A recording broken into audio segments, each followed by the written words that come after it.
And we're back, baby. Believe it or not, I'm walking on air. I never thought I could be so free. Flying away. You know that song? Classic. Absolute banger. Mate, the old faithful I've early heard that before for sure. 2000s. I need to give it a play. I forgot the name of the band, so it's a shit reference. But it was. Do you remember in primary school days in particular, you would do your like monthly or termly concerts, and like everyone would be invited to school at like 5:30, and you would like everyone would bring like their best flaming shirts or their best bloody Mambo shirts, and then you would do like an hour of dancing. But my school didn't let boys and girls touch each other, so you Uh, couldn't. Yeah. Anyway, so that was one of the bangers there, and a little bit of Backstreet Boys. But yeah, so good to be back, my brother. How are you been, buddy? I've been good. I've been good. I mean, I've been. Yeah. There's another song Is that that goes been dancing on my own. that's a good So way to put it for been your dancing on my current own. state of affairs? That's it is. Wow. I mean, if we want to get into that, like I've got a whole can of worm. If we can get into that, look. Let's just say when I say been dancing with myself, it's been kind of like dancing with myself, and then here and then sneaking in. So we're just You talking never about know. before the getting our beaks wet again because we really haven't even chatted between us for a while. Like we've both been pretty busy and been doing the damn thing. You came up and visited Coffs Harbour just before Christmas, but we're talking about sort of a good little focus again for the both of us on training and getting like some good systems put in place where we're kind of tracking, the workouts and upper body splits generally, upper and then lower, but also focusing on strength and hypertrophy, which has been really fascinating. And I've just noticed that like they're not mutually exclusive, right? Like as you start to train in a way where you want to build muscle, for example, you're going about 70% to the 10 to 12 rep mark. You do get stronger as well. So when you do go for like your heavy sets or maybe your heavy days when you're looking, only for a couple of reps, your weight increases. So it's not like you train for muscle and you don't get stronger too. Like I find that really fascinating. And the same with conditioning as well. Like if you ever do like a drop set or if you do like a high rep set on maybe 3 to 4 max weight, like if you are been training strong for your bench press, for example, like you can do 20, 25 reps on that light stuff, kiddie stuff, easy days. So I feel like that correlates well with life as well. It really does. It really does. And it's at the end of the day, you gotta mix it up and switch it up Yeah, and bloody keep coming back for that biscuit. The thing is, it's I find that I always get a little bored and a little demotivated after a while. So I always feel like I need to switch up something, switch up so it gives me something new challenge. Really, I mean, you could keep doing the same basics for the rest of your life and you'll be in great shape, and there's no denying it. But I think they gets to a point where your muscle even stops, like you hit a plateau because that your muscles know exactly what to do, how to do it. Your brain knows exactly what to do and how to do it, and how to do it most effectively without wasting energy and causing any damage to the microfibers of the muscle that you need to grow. So that's why I think always mixing up your training, it's always kind Yeah. of good for And both I'm not mentally I feel and like physically, I need that to keep my habits to going as well. For most things in life, like if I don't give that little bit of variety to myself, then I tend to motivation goes away pretty quick. Generally there's like a baseline motivation of like why you want to do it, but the habit starts to get less and less important for me. Yeah, if I'm training constant, I think that's because we've been training for long enough now where it's sort of nothing's overly new. I still love like one of my favorite things is seeing a new exercise or an exercise we haven't done for a long time and for some reason I discarded, and then doing it and then kind of learning it again and feeling like a bit of a rookie like that. I feel like that's a mad feeling, and that's one really clever way. Even introducing like a split squat into my leg day like made me excited for leg day again. You know what I mean? I used to never do those, so I feel like that's a good little trick yeah, yeah, to do the same sort of thing to keep yourself going, I guess. yeah, yeah, for sure. The other day I actually did something similar. I was like, oh, um before the lockdown, I was one of my goals were for last year's was to become fitness goals, I should say, was to become really good at my pull-ups. And before the initial lockdown hit in Sydney, I was like doing like 10 reps 20 kilo plate pull-ups, right? and that was the strongest pull up. And like, if anyone's ever done pull ups, you know that those damn things are hard, harder than this. So I was to be able to do 20 kilos. I was pretty impressed. And then lockdown hit, and I just totally disregarded it. I was like, forget about pull ups. Who needs pull ups anyway? You It's got to not be like I'm going to be jumping. hanging off the bridge. So I disregarded those, and I just went back to them. Yeah, I went back to them the other day. I was like, oh, like, oh, I forgot these were good. Like, just it was good. I was like, oh, I'm so shit at these. Let me let's get back up. Let's get back up on this again. So it's always nice to have that, you know, little push. You know what? I'll tell you what it's like. Remember those merry-go-round rides, right? Back in the days, when you jump off it, and you spin it around, and you spin it Like in the around, and you jump on playgrounds. it. Yeah, yep, yep, yep. Yeah, yeah, those spinny rides. So it's like, when you first push it, you have to kind of run around it, and then after that, once you're going, you're on the go, you kind of just quickly step off, just do a little push here and there, and then keep moving. I think that's what its training is like. Sometimes you need to put your foot off the wheel, and just give a little nudge and a push, and then you keep the ball rolling. You know, Yeah, otherwise, you're the it'll stop and you going remember what it's around. like, your The body and your planet will brain stop and going around. everything remembers what it was like to be back there. And particularly with COVID, sometimes you put the weight plate on your own belly without even realizing, so you don't need the plate. Or maybe I've gone back to, because of my shoulder injury, I'm not quite as strong as I used to be, but I've gone back to doing the assisted pull-ups on the platform, and really just been focusing on getting that full stretch and like Mm. that good control through the pull-up. And it's definitely, when I do my free weight ones, like I definitely am getting back to where I was before. But yeah, it's such a there's I feel like it's probably the most difficulty. Even like a really heavy squat, I can get pretty close to what my max was, even if I don't do it for a long time. But like pull-ups, just they disappear so quickly. Like that body weight stuff, the old faithful, push-ups, like gone, go so fast. I'll tell you what really goes for three things I've noticed: pull-ups, Yeah, deadlifts, bench press and definitely. Yeah. bench press. Goes like, you know, goes quicker than my good Shout out mates' to those good relationships. mates. I think with pull-ups, if you sorry, with deadlifts, if you can, the Good shout out to good mental mates. part of that initial lift, that's sometimes the hardest bit. I think you can sometimes remember that you need to push through that, so you can still do a decent weight, but you feel like your back is just going to cave in, and your hands, like I lose my grip strength really fast, and yeah, it's just a nightmare. Fuck. I'll tell you what it is. Maybe Yeah. it's different for me because I work a desk job, right? If I stop deadlifting, which at the moment I'm willing to admit that I'm neglecting them, and because it's a loop, right? It's a cycle. What happens is, like, sitting down Big deteriorates time, your eh? back like nothing else in this world. I mean, sure, we all know humans aren't designed to sit for fucking 8 hours a day, but we do it anyway.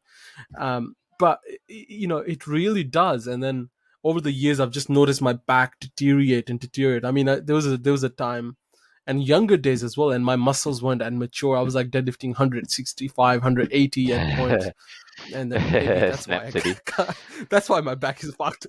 But I think there's a solid aspect of it. It just deteriorates the muscles of my Yeah, I lower did. back from just The sitting last down all two day weeks, long. my supervisor was on annual leave, so I was spending like a lot more time driving on course than I normally do. So I did like 30 plus hours both weeks of driving and sitting in that position. And we'd stand up and sit back down and serve people and talk to people, whatever else. But like that constant being in that seated, shortened position, like because I haven't been in a desk for about 3 years, like my knee pain started to come back. Like my hips are really tight. I was stretching them this morning. Like I've been doing like this mobility routine with my hips, and I sort of regressed a little bit. I'm like, yeah, this shit is like, when they say that sitting is the new smoking, like there's some real truth to that. Like, I'm pretty sure you're not breathing in bloody rat poison, but Oh, you 100%. you feel a bit unhealthy. Like it makes you feel like you're you're aging. It feels like it ages you. I think that's what I'm noticing. Oh, it really does. And I'll tell you what's really interesting, actually. If you, when I came up to Coffs Harbor, right, my back was like, actually did a DJ gig, right? And the table that they gave me was a piece of shit table, right? It was really low. Yeah. So I spent like 4 hours like bending over my desk turntables, right? Anyway, so I didn't notice that, and then I went on and then pushed ahead with my deadlifts, and then went to work and sat down for 8 hours. After that, drove for another 5 hours. The next day, my back was, there was a few other things in there as well. The next day, my back was just like Yeah. dead, and you remember because I you helped me stretch and stuff, and then that almost took. And actually, I'm kind of surprised. I actually thought that I kind of accepted my fate there. I was like, this is gonna go on for the rest of Big my time, life, and eh? I'm gonna be one of those people with chronic pain. And it took about 2 weeks, and I went to this Hmm. Thai specialty massage place. When I say Yeah, specialty, I cool. mean like they were like medical specialists. So I know people will be jumping the gun there. So there's some specialties there, but I'm talking about like a physio, one of those physios type people. And this dude freaking ripped into my back, Like and I your walked lower out. I back. was in more pain than ever before. And then yeah, my low back. I was in more pain than ever before. I went to bed. The next morning, I woke up.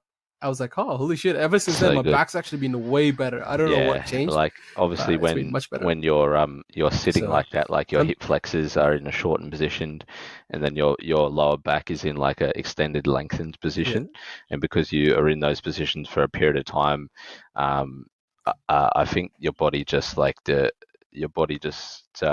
to compensate by like allotting its resources to the surrounding muscles, and so if you can get someone to push into, like they're normally a really good massage or some remedial massage or a sports massage, and release that muscle, it'll start to lengthen and shorten again really well instead of just being in that contracted position. It's almost like you get a short ball in cricket and you're like really tense and you're sort of blocking and you get used to it. Well, it's like you get a couple of drives out the off stumps and you start to free your hands up and you start moving really well again, and you're not always shortened like that. I think it's actually the body's way of preparing itself for that situation being bunkered up. But you obviously spend too long like that, and then everything gets all clamped and tight. Like I've been a little bit lapse on my massages. I was doing a monthly for so long, and I actually have one on Thursday. I'm really excited for. But yeah, I think that's like if you're exercising, particularly yeah, if you do something like that where you find yourself in that sort of pain, like a good massage, there's really not much better. And then it Oh, for sure. I mean, a while ago, I used to get a massage when I was like before COVID hit, because I was like I was training a lot at that before because I was doing MMA and then still training like weightlifting. Um, I'll tell you what though, MMA with some jiu-jitsu and some weightlifting, that's some deadly combination. Not for your body only, but because you still have that raw strength that other people, even though their technique maybe excels yours at times, so good, eh? that Yeah, raw strength though. So it's pretty good. And and I was training a lot, and like I was finding like I was having like a lot. I was like always in some sort of pain, not necessarily like bad kind of a pain, lot but I of was always jiu-jitsu just sore. guys So I don't started like to getting lift like weights as well. So massage once you get a and bit of like cupping. foundational technique, Yeah. like your strength really Mm. starts to do really well. But yeah, sorry, continue. That's so true. Yeah, yeah. And and that's what I found. I was like at first like I was getting beat up every single day, and then eventually I started like picking up some technique, and then especially with the like my game was super weak on like I could kind of protect myself on like on the once we were on like down, even though I'd get choked out eventually, but it was more so like this on foot or like with MMA like Yeah, how long I could stand on my feet, because like before I got taken down or I took like hit the ground eventually. So my standing game was pretty weak unless until like it became good. And like realized like training a lot of legs and stuff, it was becoming harder for yeah, people to actually take you down. Like even if they use a good technique, sometimes raw strength was just yeah. like technique That's it. sometimes literally Like wasn't enough off, against like particularly raw like a strength single or a at double times. leg, like you're At relying times, on a yeah. hinge movement. So you're relying on strong glutes, strong hamstrings to help keep you up.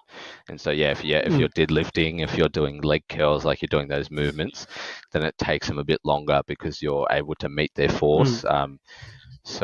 And that's super translatable as like Yeah, yeah. literally that movement that you're doing to shoot your hips away from a takedown is literally what you do if you were, doing an RDL or something like that. So, yeah, that's where that's where it's like I feel like some of these guys that I like destroy me as well. Like some of these guys that have got great technique, but like if they lifted just a little bit, they have no idea. But Uh, honestly, all I felt like when I was doing that, I felt like there's few exercises that made a huge difference. Deadlifts, squats, bench press, made the huge biggest difference for me. And I actually started doing a bit of because I realized one of my biggest problems was that yeah, for sure.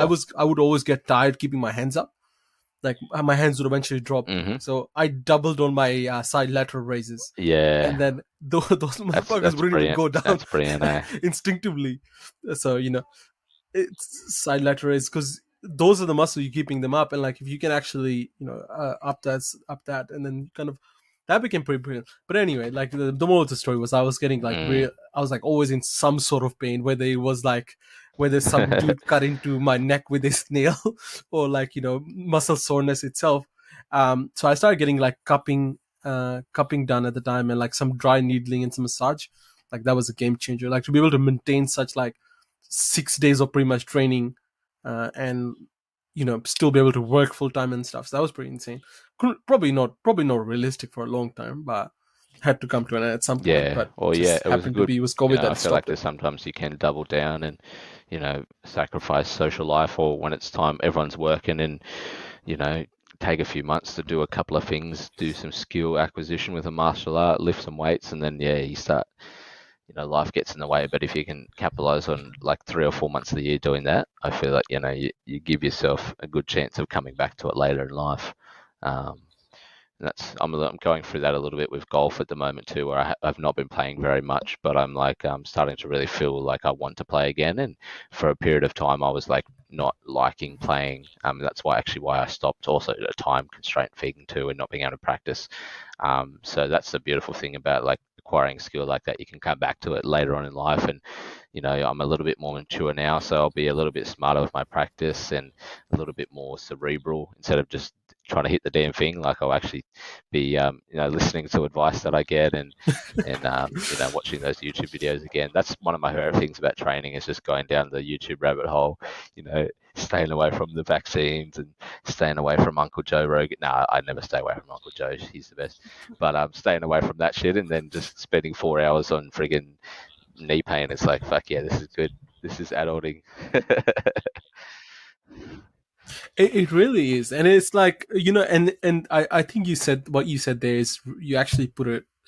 I think that's exactly kind of what I wanted to say, and then I think that could be the good. That's a kind of a good point as well. It's easier to like get back to the things that you've actually started at all. Like it's same thing with like it's always on the back of my head to like whenever I see because I've never literally taken out Yeah. my gloves out of my gym bag, right? And it's always there, just always just in my head or back of my head. It was like I gotta get back into it, and I haven't actioned it yet, which is pretty poor effort on my behalf. But in saying that, I'm a lot. I know for sure, you know, sometimes this year I'll probably end up going because I put that in my list to do as well. And the only reason I put it in my list to do because it was in my scope of things that I've already done. And same thing goes. And like the next time you do it, you become smarter because you're wiser and stuff. Same thing with me. The first time I was doing it, I was just like, fucking, just doesn't. I I know just it's want a to great win. I feeling. just want to beat up And guys. the first time you do something, the hardest part, as I say, is It's starting. And when you do something again, it's not as hard, but it's still definitely like mentally a challenge to restart something. You know what I mean? Particularly because you have to be humbled a little bit because you would have regressed a little bit, or you need you forget what that feeling feels like of someone being able to have their way with you. You know what I mean? But it's like it's a good feeling to come back to a like this is it's a literally, bit of familiarity and this if you get a good it gym, really like is. there's the bros, there's a good Yeah. broness to it, I think as well, or a female broness, whatever. I'll tell you. I'll tell you what though. When you talk about when someone has your way with you, has their way with you, I'm not even talking about the dudes that throw you around like a ragdoll. I'm talking about the trainer who makes you does Yeah, yeah. 3,000 kilometers of runs I know, before and you that's even yeah, start like training. skipping 5, 10 minutes of skipping. Oh, It's that sort of shit, like heaps of hip escapes, or like I used to train at Gracie Barra in Mm. Sydney, and they would do like a 20-minute warm up before they started doing any technique, which was really good because you got nimble and warm and stuff. But like it would cook you, bro. You'd be dead, and you're like, now I've got to roll these savages for an hour, and I've got to try to remember Oh, what I'm doing, put my hands here and my foot there, and I'm like, I can barely literally. breathe, bro. Oh, I totally agree with you because they would. I remember so I because at the Absolute MMA, the one that I used to train in, so they used to do like a 30-minute warm up, right? Which was and then Yeah, 30-minute warm up was pretty much its own class, right? Like some people would just go away after the class, right? Like so, a lot more like a lot more normal people would join it, like people who weren't doing the classes yeah. after as well. They just join in, come in for quick workout as well. So it was a pretty much a full workout. And what I remember, the worst thing that I Oh, hated the bro, I did most them this was morning, doing eh? bear Shocking. crawls. And Those if you've got a bastards are the trainer that doesn't let you worst. sleep as well, you've got to And keep then your butt down. just when You've you, got to actually drive your knees forward. You can't just like walk on your yeah, hands. yeah, You've got to actually crawl. Like, oh my gosh. yeah, it crawl, and then you gotta crawl that. And the worst part was like we had like this big Yeah. ring, and then they just make you do the whole ring, and then after that you'd be done. They'd be like, "All right, Ah, was wheelbarrows with your partner," yeah, yeah, and then it's like, bro, I got nothing yeah, after yeah, doing like 50 push-ups. I got nothing, yeah. and then after Yeah, be like, yeah, "Keep your hands up." exactly, exactly. It's What actually hands up? such a like I kind Good of days. don't do burpees anymore because I hate them. But I feel like bear crawls is something I need to start doing more of again because you work the whole body and you work the whole body in a position that makes you so strong so quickly because you're carrying your weight, your legs, your shoulders, your core. Like keep your core braced. That help. Like it's such a good exercise. Like there's a couple of those exercises that like a deadlift that you're just Oh, using your it whole is. body together and you just once you start doing them again, like that's really hard. You start doing them for a few weeks and you get better, and you're like, this is I feel strong as doing these ones. I'll tell you. I'll tell you when Mm, if you want to punish your class next time when you have him, this is what you can do. You can make them do the bear crawls, make them do about 3 to 4 yeah. sets like Oh normal, and then wow. make them do reverse, the reverse, and then follow it up with a wheelbarrow with the partner Yeah. back and forth Shit, about yeah. 5 times That'll be it. before That'll they be all it. drop. It's good because you get some whinging, but then people get too tired to whinge. So those are the best classes. That's what my trainees to do too. Yeah, yeah, yeah. And then they just keep going. Good days. It, interestingly enough, like just talking about that when you were saying like when you focus on things like that, then like you go down on a rabbit hole of the good things, right? Like it's like the whole idea about there's this old saying about your think of your brain is like a garden, right? Like your brain's like a garden. Like some shit's gonna grow in there, right? And it just depends what you're gonna grow. Like whether if you don't think of your garden, like if you don't do anything to it, weeds are just gonna grow. Like something's gonna grow because that's how the nature of the brain. Our brains tend to be focused towards the negative. That's why whenever you see like there's a crash on the highway, you just see the crash is clear, like the traffic is still slow. You go, why the hell is the traffic slow? It's because everyone is slowing down to look at the freaking accident. That's why everyone just thinks about the negative and looks at the negative, right?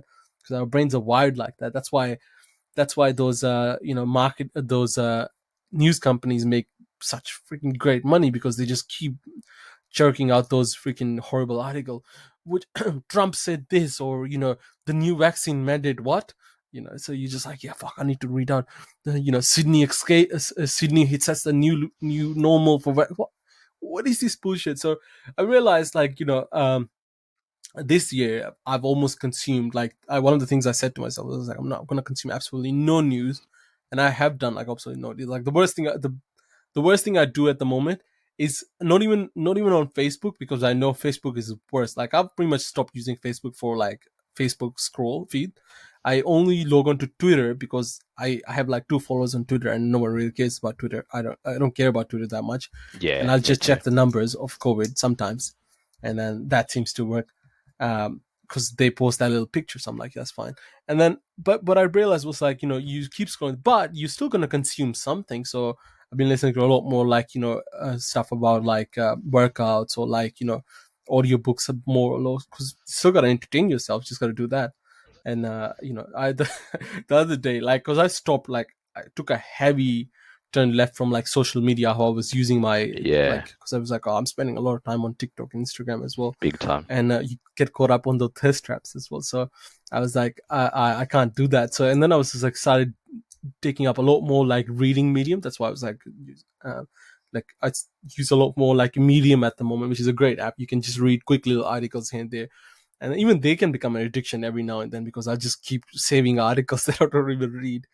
But I found, Reddit is another one that I thought was gonna be good, but that was like a whole nother rabbit hole because it was just like Yeah. non-stop threats of A information. I good was like, I gotta curated stop. Reddit But thread it, can be really good, but because there's so much user input, like it just gets messy so fast. But you can get a really, it's like a good, even some Twitter feeds would get really good, but there's just too much variability, eh? There's too much just chaos. too much, yeah. I found the best app that if you wanna tickle your social media fancy is Medium. Medium is like literally it's like an Instagram for articles. The articles are no longer than like maybe Yeah, that's like awesome, two actually. minute read or 3 minute read, most articles. But you can just quickly go through it like at lunch break and Yeah, stuff. I that's a just good like call. whenever I want I to read social, started I'll just doing do that. less and less as well, like But with Instagram and I think particularly good like call. because I didn't use haven't used TikTok, but you see YouTube Shorts and you see Instagram. If you go for an Instagram story feed, it's basically kind of like TikTok. So I was doing a lot of that for sure, and even it took a week or two, but by that time I was just accessing the app a lot less. And every time, sometimes I would open the app for no reason, then I would close it straight away, just be like, don't even give myself half an excuse. And it started to really work. And now I'm at the point now where I start just going, oh, to look for a news feed now, I can't even be bothered. Like it seems like too much effort. Where it used to be like I do it without even thinking. So it's sort of like it's kind of come full circle a little bit. But that's a really good that's a really good idea. I'm actually going to download Medium. I've heard a little bit about it.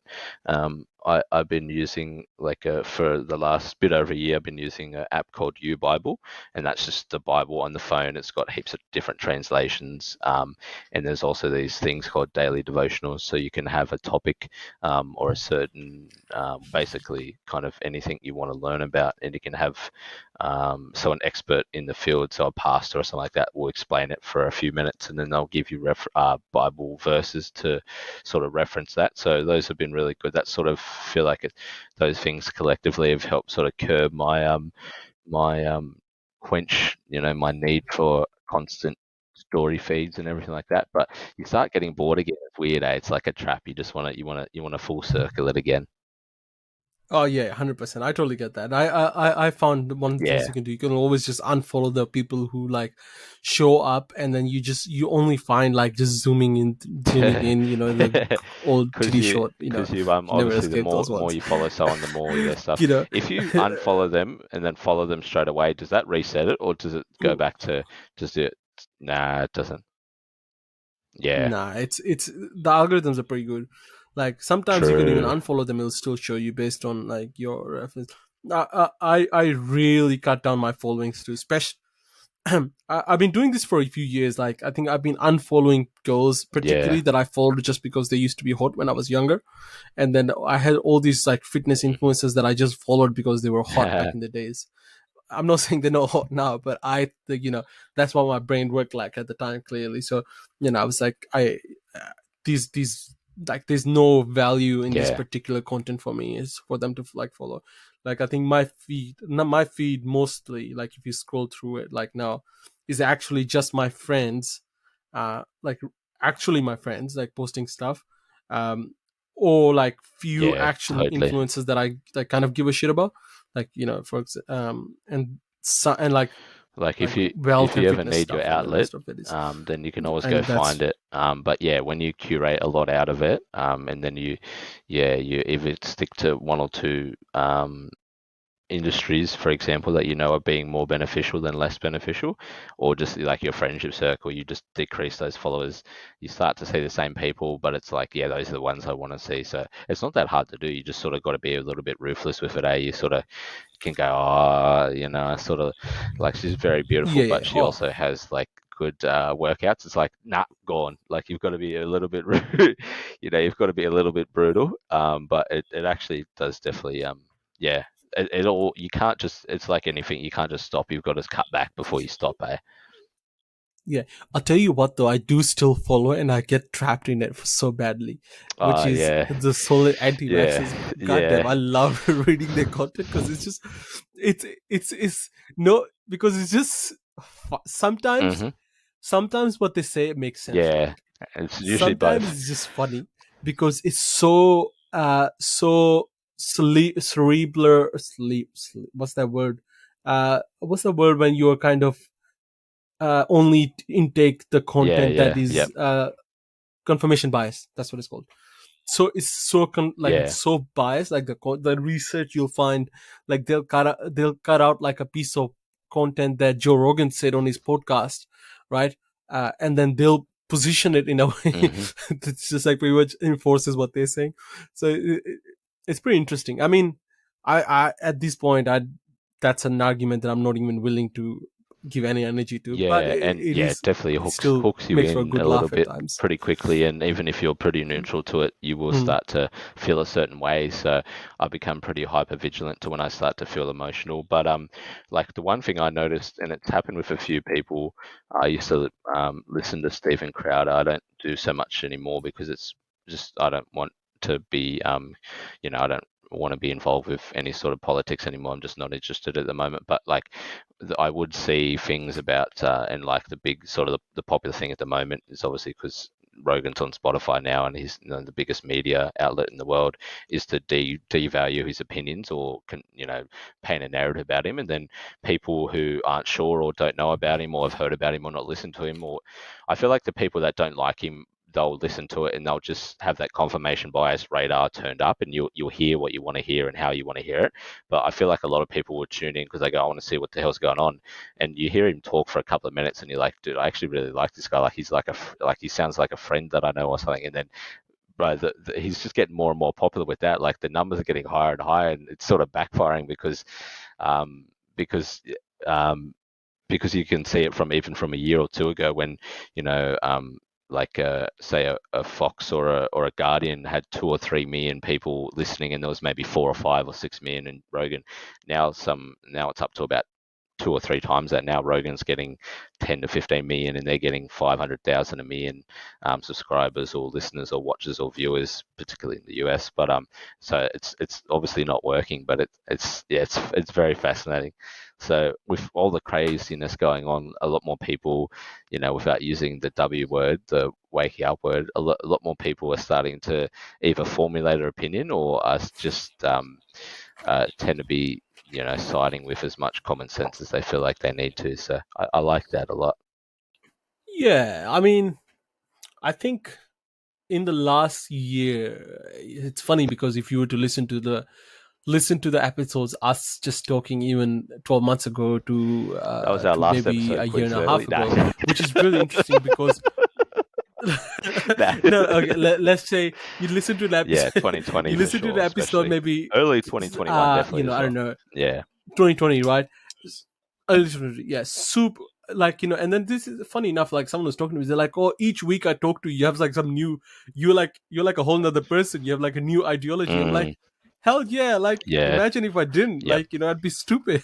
I don't want to be the same. Like, um, I think long as the fundamentals and your values remain the same. Like I've very much, especially in the past 3 months that we haven't done any podcasting, I've become very, very, very much like much of like I realized how much Yeah. attention I was giving to the politics of the world was more than I needed to do. More than my fair No. share. It's I don't wasted think it energy. made Yeah. that different to anything. Mm, I just complained.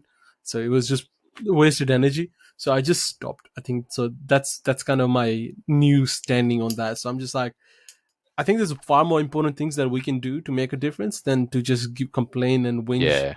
about it. I think a conversation is always good, Yeah. but When complaining and whinging is probably non-helpful Totally. I think in looking any at like our mindset, which non-structured. is Yeah. always, since we really met each other, is about improvement and constantly bettering ourselves. Like there's regression and progression as well. There's going to be seasons. There's going to be times that you take a step back and maybe you feel like you're doing stuff that you felt like you've moved on from, and you sort of move back through that, and then you go away from it again. But I feel like each time. that happens, you sort of come out of it with a little bit of a, it's almost like a little bit of a clearness and a clarity to it, and as you mature as well, like you get to see things for what they really are, or you get less stuck in certain patterns. And yeah, so I'm definitely noticing that with myself. It's just now it's getting easier and easier when, because I'm focused on improving. Like it's never an upward trend. It's like that heartbeat up and down, up and down, up and down, but it's averaging across the board. And now I can't even justify like going down the political rabbit hole anymore, because it doesn't do anything for me. So and that's like really that's cool. I feel myself maturing a lot, a lot more calmer and stuff. Oh, for sure. But the interesting thing is, and that's what most people would focus on, and that's what society forces us to focus on, is the micro versus the macro. Even if you look at the stock market, right? So for example, like I've been investing in stock market for like a few years now, right? And then I realized, right, and what I hear, I follow a few people on like Reddit and stuff, like the actual decent investors, and like, I listen to actual financial news by actual financial people, right? In the morning, so I'll just maybe listen to that, like sometimes, right, once a week or something like Okay. that. So CBA actually has a really good one, right? You listen to the actual financial news Yeah. versus the financial news that you get Yeah. from the news media is so different, right? Because they take a screen. Essentially, what they're doing is they're taking a screenshot of the past 14 days and showing you all the downward trends. You zoom out onto the macro, you see that that same stock, despite the fact that it dropped 10%, was Yeah. up by 60% in the past financial year. You go, okay, well, that 10% fall means you're still on a net positive of 50%. And no one's going to look at that, because they're just going to look at the quick answer which that they find from the news media, or like, so to speak. And that's what the vibe of the general society is these days. It's very much so focused on the, what's the daily. Even my I work in marketing and like in sales wise, right? For example, like one of this is, I won't talk about the company that I work for, right? Big, but there's a company that I used to work for previously, right? So their net profit of the period that they engaged me in the work to work with them, their net profit increased, net revenue increased by 50% in year to date, right? But in the months, there were a few months that there was a downward trend. So they were like, four out of, let's say, 6 months that I worked were actually, let's say, either equal or no more than before, right? um, but there were 2 months that were actually it was lower than what they anticipated, right? But they were always like, "Oh, this week is so shit." It doesn't. Yeah, it's always hard to explain to people that, like, if you look at the Yeah. overarching effect of these You want to be changes. focused on Uh, quarterly, and yearly is hard because it can feel like a long period of time. But yeah, you don't want to be looking at the daily, the weekly numbers. If at all possible, quarterly is going to give you, every bi-yearly, so every 6 months and 12 months, that's going to give you a real indicator. It's like, okay, if after 6 months, this trend is still going, okay, we definitely need to address this. But it averages out, like you're still doing really well, and you're never going to be like, the market's never going to be perfect. People issues I feel like people tend to pay their bills around the same time, or shit happens, like the weather gets crappy, then people spend more money. This, whatever it is that causes that sort of natural progression in life. But over the 3, 6, 12 month period, like, come at me now, like, let's speak about that. Let's not speak about last week. Let's speak about this 3 month period. And then it's like, oh, yeah, it's doing yeah. pretty good. But yeah, so it's fascinating. Some people just what they're used to doing, or who really knows why, what they're maybe, yeah, they're yeah, you probably ought to speak to that a bit more, maybe why you think people are that way inclined. It's definitely got to do with like that instant gratification, that world we live in nowadays. It's all about sort of, you know, planning is in the back mind, and people's what's happening right now is what people's focused on, and that's definitely like a little bit of a lockdown mentality as well, because it's you're sort of focused on it day to day. I feel like that's a little bit of a effect that it's having on society. It was definitely heading that way in pre 2020, but I feel like this has definitely accelerated that a little bit. Well, this, I mean, Well, interesting enough, interesting fact for someone from working in e-commerce, right? And this is actually an article that I want to write in and actually say, the inside scoop from someone who works in e-commerce for people who don't know, this, the 10 secrets that e-commerce companies don't want you to know, even though I want them to know. So I'm going to do kind of something like that. But interesting enough, like I found, so the two of the most Yeah. popular days on e-commerce are Thursday and a Monday, interestingly enough. So obviously my job as a marketer is usually to justify why are those 2 days more popular, right? So I go, okay, why are they more popular? Thursday, I found that it just tends to be the Hmm. most common payday in Australia is Thursday. Thursday or Wednesday is the more common day, and so even if someone got paid on Wednesday, you'll find that they may be spending on Thursday, right? Also, just goes to show how many people live paycheck to paycheck that are willing to spend the next day or Yeah. the of the day off that they find. So the reason I can also tell you that is because you'll find that sales on a Thursday will actually happen later on in the evening a lot more. So Hmm. people are actually getting paid and spending the money straight away. So it's just quite interesting. The second one is Monday. I usually find is actually sales happen on a lot earlier in the day. Monday, People I are just actually say just can't after be the bothered weekend. working on Yeah. Mondays. Monday.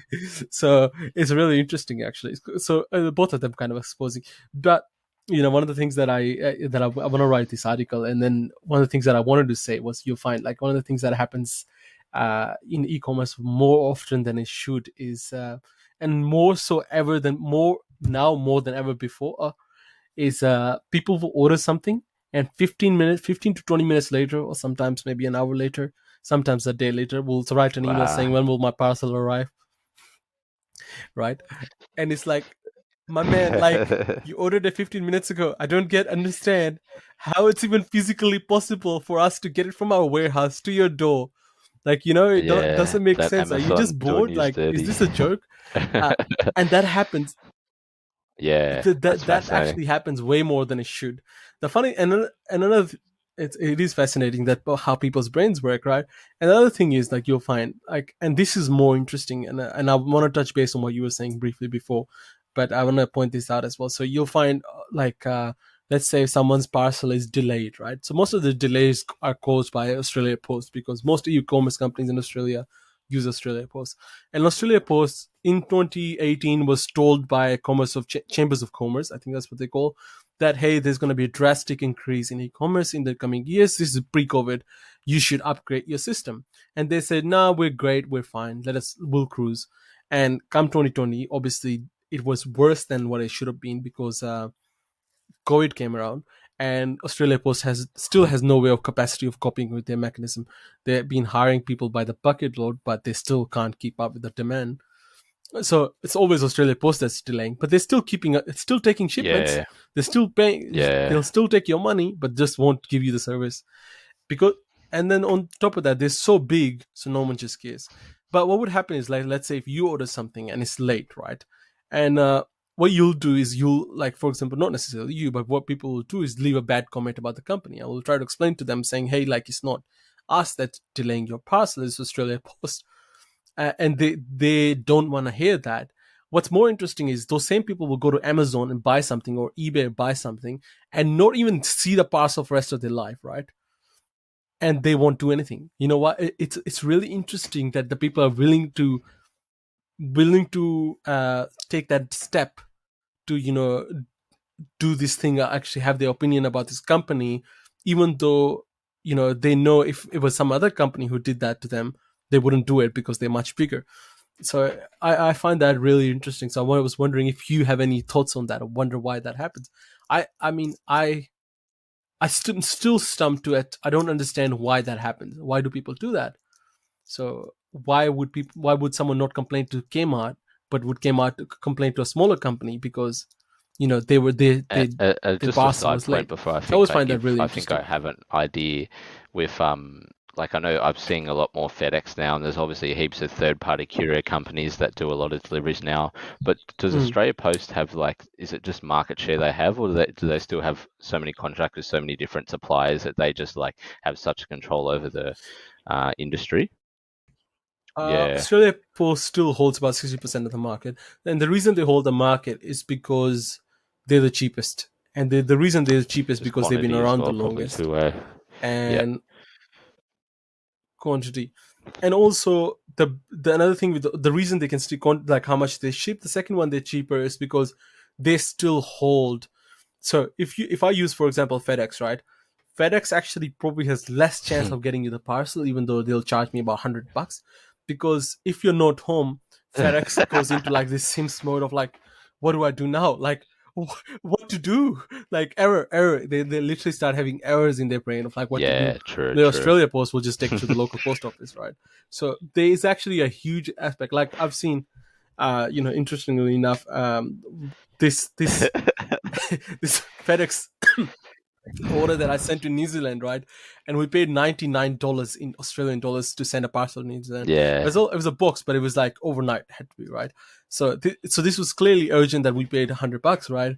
And I got to New Zealand, and the delivery driver, got to the place, and he couldn't get into the reception or to this office, right? And he couldn't find the door, so he got really confused. So he just went back to the depot, and the depot got really confused what to do with the package. Wow. So they sent it back to the airport. So the airport got really Returned it. confused. So they said, so Yeah, I would gotcha. just see back and Yeah. forward. I actually still have. I'll send you the screenshot of the tracking. It's incredible. It's just That's like weird. back and Bloody forward. Kiwis, eh? So you know, so it was really Yeah. interesting seeing how they handle that. So Yeah. Australia Post at least Yeah. have a There's little. no like They're a little bit better procedure there. Uh, correct procedure in place, so people didn't know what to do. mm, And I think and I've dealt with this with dealing with local companies and suppliers compared to the big ones is you feel more of a human connection. I think when you're dealing with the smaller companies, so if you reach out to customer service or you buy a product, you feel like you're actually really contributing to the community. Where if you go to Kmart, you go to these big chains, it's like you're just another number. So you tend to, even if you feel like you're reaching out to them, you tend to feel like, well, they don't really care anyway because there's so much volume. So I think people just go, well, if they don't care, I don't care. Whereas like a smaller business, even if it's a subconscious thing, they go, well, yeah, I'm helping them with my business. I want them to help me. So I think that's probably part of it as well.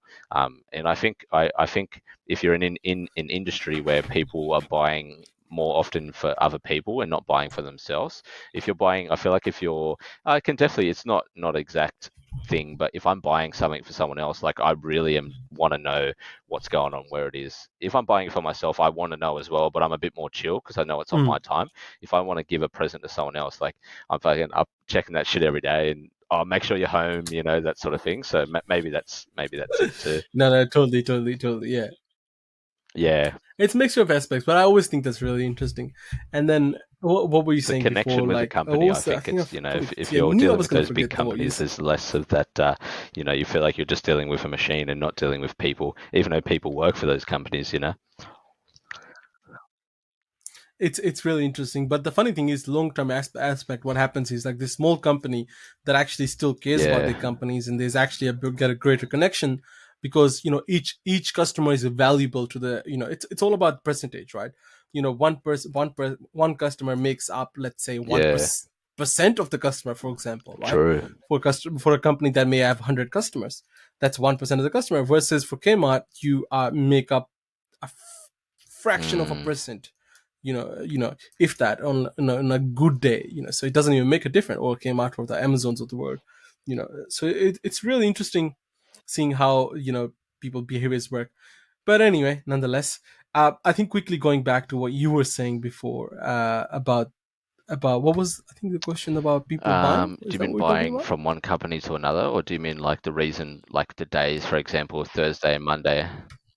No, no, I Was think it there was a about the question you market? I asked thought it before was just that. about the I've totally market, like ignored that one why did before. Australia Post? No, I'm not sure.